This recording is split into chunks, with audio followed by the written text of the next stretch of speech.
কি বন্ধুরা, তোমাদের গরমকাল কেমন কাটছে? তাড়াতাড়ি একটু আমাকে কমেন্ট বক্সে জানাও। আর তারপরে আমি বিকেল হয়ে গেছিলো আর ভাবছিলাম যে কি খাবো, তো মাকে বললাম, তো মা বলছে যে নুডলস আছে ঘরে।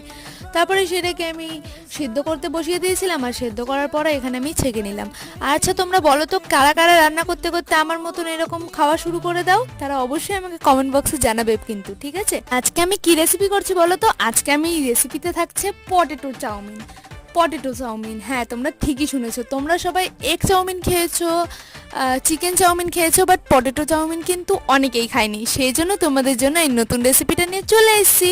আর আমি ভাবছিলাম যে আমারও খাওয়া হয়ে যাবে আর তোমাদের সাথে এই রেসিপিটা শেয়ারও করা হয়ে যাবে। আচ্ছা বলো তো, তোমাদের কার কার এই রেসিপিটা ভালো লেগেছে? তারা অবশ্যই আমাকে কিন্তু কমেন্ট বক্সে জানাবে, ঠিক আছে? আর যারা যারা আমার চ্যানেলে এখনো নতুন আছো তারা অবশ্যই আমার চ্যানেলটাকে সাবস্ক্রাইব করে দেবে, আর আমার নতুন কোনো ভিডিও আপলোড হওয়ার সাথে সাথে যেন তোমাদের কাছে নোটিফিকেশন চলে যায়।